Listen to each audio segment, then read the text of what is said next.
नर्मदे हर। सूर्यकुंड में मध्याह्न काल के समय हनुमान लला के दर्शन करके हम चल पड़े बरगी कॉलोनी की ओर। अब 2 दिन में परिक्रमा का समापन हो जाएगा। मन में बड़ा हर्ष हो रहा था, लेकिन कहीं कहीं मन उदास भी था, क्योंकि जैसे ही परिक्रमा का समापन होगा, उत्तर पूजा होगी और हम अपने घर की ओर लौट जाएंगे। हम माँ से दूर चले जाएंगे, फिर पता नहीं कब माँ के दर्शन होंगे। कहीं मन में उदासी भी थी। माँ से हम कितना भी दूर चले जाए, लेकिन नित्य स्मरण करते रहेंगे, यह विश्वास था। हम आगे बढ़ते जा रहे थे और थोड़ी ही दूर पर एक चौराहे पर हमें एक खरबूज बेचने वाला दिखा। मैंने खरबूज वाले के पास जाकर गाड़ी खड़ी कर दी। कविता गाड़ी से नीचे उतरी और वहाँ से हम चारों के लिए बढ़िया खरबूज लिए। वहीं पर उस खरबूज वाले ने खरबूज काट कर हमें दे दिए और जैसे ही वो खरबूज का पहला टुकड़ा मुंह में रखा, आहा हा, बहुत मीठे। ऐसा लग रहा था मानो नर्मदा मैया ने अपनी सारी ममता की मिठास उस खरबूज में घोल दी हो। और सच कहूँ आपको कि नर्मदा मैया के किनारे जितने भी खरबूज और तरबूज मिलते हैं, बहुत मीठे होते हैं। आप जब भी वहाँ जाओ तो तरबूज और खरबूज जरूर खाइए, बहुत स्वादिष्ट होते हैं। पेट भर के खरबूज खाए। खरबूज वाला पैसे लेने से मना करने लगा। कहने लगा कि आप परिक्रमा में हो, मैं पैसे नहीं लूँगा। लेकिन हमने उसे समझाया, तब बड़ी मुश्किल से वह माना। हमने पैसे दिए। खरबूज खाते समय सामने एक पेड़ पर सर्प गरुड़ बैठा हुआ दिखाई दिया और उसी पेड़ पर ऊपर के डाली पर एक कौवा बैठा हुआ था। सर्प गरुड़ को और कौवे को एक ही पेड़ पर बैठा देखकर काकभुषुंड जी और गरुड़ भगवान की कथा याद आ गई और मैं कथा सुनाने लगा। त्रेता युग में प्रभु श्री रामचंद्र जी और रावण के बीच युद्ध हो रहा था। मेघनाथ ने प्रभु श्री रामचंद्र जी को और लक्ष्मण जी को नागपाश में बांध दिया। नारद जी को इस बात का पता चला। नारद जी दौड़े दौड़े गरुड़ भगवान के पास गए और गरुड़ भगवान से विनती की कि गरुड़ भगवान जल्दी चलिए, प्रभु श्री रामचंद्र जी एवं लक्ष्मण जी नागपाश में बंधे पड़े हैं और उन्हें उस नागपाश से छुड़ाइए। यह सुनकर गरुड़ जी तेजी से उस स्थान पर पहुँचे। देखा प्रभु श्री रामचंद्र जी एवं लक्ष्मण जी नागपाश में बंधे पड़े हैं। तुरंत ही गरुड़ जी ने रामचंद्र जी एवं लक्ष्मण जी को नागपाश से मुक्त करा दिया। गरुड़ जी का काम पूरा हुआ। जब वो वापस लौट रहे थे तो उनके मन में एक विचार आया कि ऐसे कैसे हो सकता है। नारद जी तो कह रहे थे कि रामचंद्र जी तीनों लोकों के स्वामी है, और अगर तीनों लोकों के स्वामी है तो वहाँ तो नागपाश में बंधे पड़े थे। अगर सचमुच तीनों लोकों के स्वामी होते तो नागपाश में नहीं बनते, अपने आप को छुड़ा सकते थे। और यह सोचते सोचते गरुड़ जी को अभिमान आ गया, अगर मैं नहीं रहता तो रामचंद्र जी को कोई नहीं मुक्त करा सकता था। गरुड़ जी सोचने लगे, उन्हें अभिमान आता चला गया। नारद जी के पास पहुँचे कि नारद जी, आपने कहे मुताबिक मैंने रामचंद्र जी को और लक्ष्मण जी को नागपाश से मुक्त करा दिया है, लेकिन मेरे मन में एक संदेह उत्पन्न हुआ है। आप तो कह रहे थे कि रामचंद्र जी तीनों लोकों के स्वामी हैं। क्या सचमुच रामचंद्र जी भगवान है? क्या सचमुच वो तीनों लोकों के स्वामी है? और अगर वो तीनों लोकों के स्वामी है, भगवान है, तो क्या वो अपने आप को नहीं छुड़ा सकते थे? वो तो अच्छा हुआ मैं चला गया और मैंने उनको छुड़ा दिया, नहीं तो बंधे पड़े रहते थे। नारद जी हंस पड़े। उनके समझ में आ गया कि गरुड़ जी को अभिमान आ चुका है। नारद जी ने उन्हें समझाने की कोशिश की कि प्रभु श्री रामचंद्र जी भगवान है, तीनों लोकों के स्वामी है, तो आप आपके मन का संदेह निकाल दीजिए। लेकिन गरुड़ जी का अभिमान बढ़ता चला गया। आखिर में नारद जी ने कहा, मुझे एक ही मुख है और मैं इस मुख से हर समय नारायण नारायण का जाप करते रहता हूँ, तो मैं तो आपका संदेह दूर नहीं कर पाऊँगा। आप एक काम करिए, आप मेरे पिताजी के पास चले जाइए, ब्रह्मा जी के पास चले जाइए, वही आपका संदेह दूर कर सकते हैं। तो अभिमान भी यह एक रोग है। अभिमान के उसी रोग के वश में आकर गरुड़ जी ब्रह्मा जी के पास गए। गरुड़ जी ने अपने आने का प्रयोजन बताया, उन्हें सारी बात बताई कि कैसे भगवान राम नागपाश में बंधे थे और कैसे मैंने उन्हें मुक्त कराया। मैं अगर नहीं जाता तो उन्हें नागपाश से कोई मुक्त नहीं करा सकता था। ब्रह्मा जी हंस पड़े, कहने लगे, क्या तुम्हें नारद मिले थे? तो गरुड़ जी ने कहा, हाँ, नारद जी ने तो मुझे भेजा है। ब्रह्मा जी समझ गए, बोले ये सारा काम नारद ही कर सकते हैं। ब्रह्मा जी ने उन्हें भी समझाने की कोशिश की, लेकिन गरुड़ जी नहीं माने। अंत में ब्रह्मा जी ने उन्हें कहा, मेरे पास 4 मुख है और 4 वेद है। मैं हर पल उन 4 मुखों से 4 वेदों का पठन करते रहता हूँ, तो मैं तो आपको नहीं समझा पाऊंगा। आप एक काम करिए, शिव जी के पास चले जाइए, वही आपको समझा सकते हैं। अब गरुड़ जी सोचने लगे, बोले एक मुंह वाले ने 4 मुंह वाले के पास भेज दिया, 4 मुंह वाले भी नहीं समझा पाए तो उन्होंने 5 मुंह वाले के पास भेज दिया। शिव जी पंचमुखी है।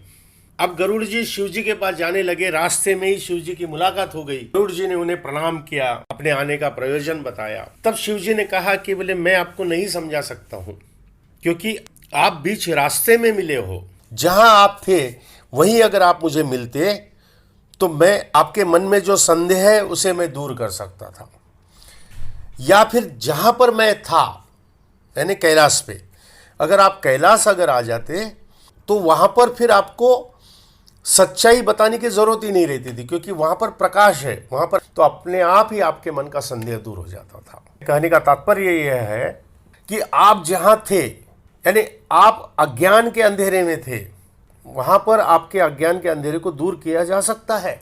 या फिर आप कैलाश पर्वत पर आ जाते जहां पर ज्ञान है, जहां पर उजाला है, जहां पर प्रकाश है, वहां पर आपके संदेह को दूर करने की जरूरत ही नहीं है, वो अपने आप ही दूर हो जाएगा। लेकिन आप बीच में हो, ना आप ज्ञानी हो ना अज्ञानी हो, लेकिन अपने आप को ज्ञानी समझ रहे हो।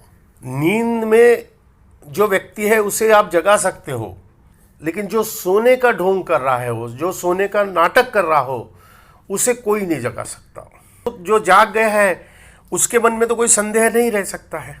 तो आप बीच में हो और इसीलिए इस अज्ञान को मैं दूर नहीं कर सकता, इस संदेह को मैं दूर नहीं कर सकता। अब गरुड़ जी सोचने लगे कि हो सकता है अब ये कहे कि कार्तिकेय के पास चले जाओ, क्योंकि एक मुंह वाले ने 4 मुंह वाले के पास भेजा, 4 मुंह वाले ने 5 मुंह वाले के पास भेजा, 5 मुंह वाला 6 मुंह वाले के पास भेजेगा।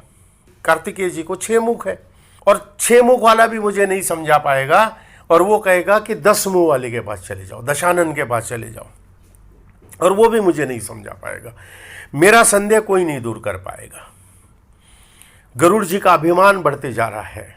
शिव भगवान समझ गए कि इसे अभिमान ने अपने वश में करके रखा है और अब इसका अभिमान तोड़ना बहुत ज़्यादा ज़रूरी है। और तब शिव भगवान ने गरुड़ जी को काकभुशुंडी के पास भेजा। गरुड़ जी से कहा कि आपका संदेह दूर करने के लिए आप काकभुशुंडी जी के पास जाइए। जहां गरुड़ जी सोच रहे थे ये तो अपने से बड़े वाले के पास भेजेंगे, ज्यादा मुख वाले के पास भेजेंगे, और शिव जी ने उन्हें काकभुशुंडी के पास जाने के लिए कह दिया। काकभुशुंडी यानी कौवा। अब आप सोचिए कि गरुड़ यानी पंछियों का राजा, और ज्ञान प्राप्त करने के लिए किसके पास जाने के लिए शिव जी कह रहे कौवे के पास। तो गरुड़ जी परेशान हो गए, बोले प्रभु ऐसे कैसे आप बताते हो, मैं पंछियों का राजा हूं और मैं कौवे के पास जाऊं, जाना जरूरी है और कोई नहीं मुझे समझा सकता है। तो शिव जी ने कहा, बोले देखिए आपके मन में संदेह आया है और उस संदेह को दूर करने के लिए काकभुशुंडी जी ही आपका संदेह दूर कर सकते हैं। मरता क्या न करता, गरुड़ जी काकभुशुंडी जी के पास गए। जैसे ही काकभुशुंडी जी के पास गए, काकभुशुंडी जी ने जैसे ही गरुड़ भगवान को देखा, काकभुशुंडी जी उठकर आए, उन्होंने उनका स्वागत किया, सत्कार किया, उन्हें बैठने के लिए आसन दिया, आने का प्रयोजन पूछा।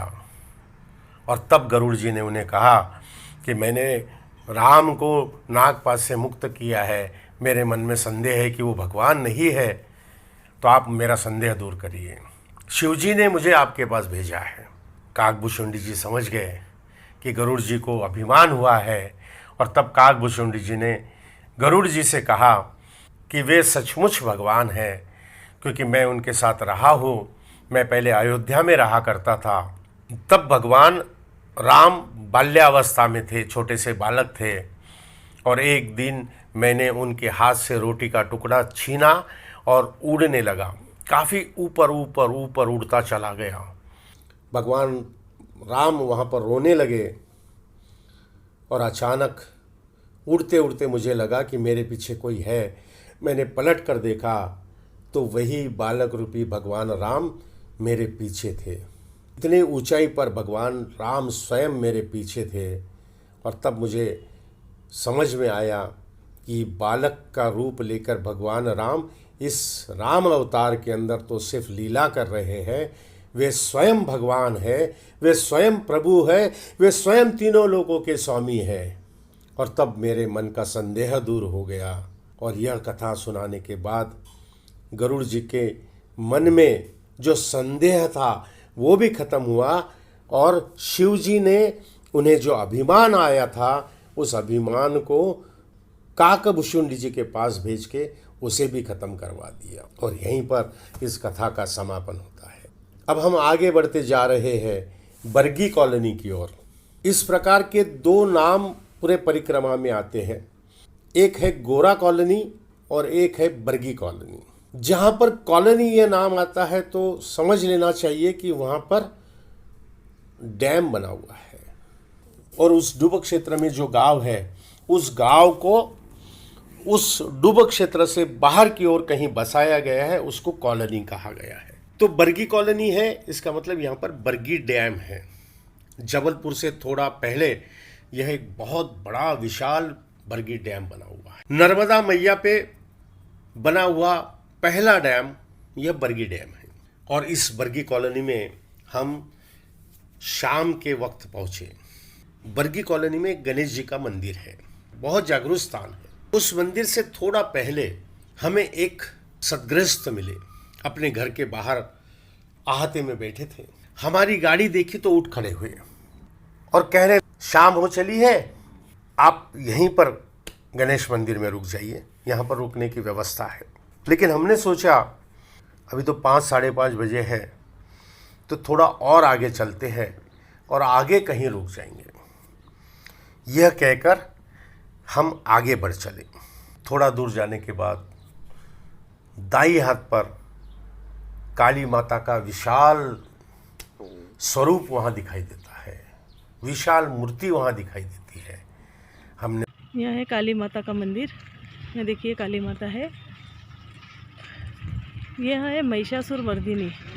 रक्तबीज नाम का एक राक्षस था। उसको यह वरदान था कि अगर उसके रक्त का एक बीज भी नीचे गिर जाता है तो हजारों की तादाद में दानव पैदा हो जाएंगे। तो मैया ने उसका एक भी रक्त नीचे नहीं गिरने दिया। मैया वहाँ रक्त पीते चली गई और मैया के अंग में बहुत ज़्यादा क्रोध आ गया। तो जब मैया ने महिषासुर राक्षस का संहार किया तब वह शांत नहीं हो रही थी, एकदम क्रोधित थी। तब शिवजी से सब लोगों ने प्रार्थना की कि मैया को किसी भी तरह से शांत करे। तब जाके शिवजी उनके पैर के नीचे गिर गए। और जैसे ही पैर के नीचे गिरे वैसे ही मैया ने एकदम शिवजी को देखा और बाहर जीभ निकाल ली, क्षमा याचना की। उसके बाद मैया एकदम शांत हो गई। यह है काली माता। काली माता है नमः। यह पार्वती जी का ही एक रूप है। हमने उस मूर्ति के दर्शन किए, काली मंदिर में गए, वहाँ पर काली माता को प्रणाम किया और फिर वहाँ से फिर आगे भेड़ा घाट की ओर बढ़ चले। लेकिन आगे हम जा नहीं पाए। ऐसा लग रहा था मानो गाड़ी पीछे खींची जा रही हो। हम फिर लौट आए कि कृपया इस चैनल को सब्सक्राइब करिए, लाइक करिए, शेयर करिए, कमेंट्स करिए और कॉल करिए। धन्यवाद। नर्मदे हर।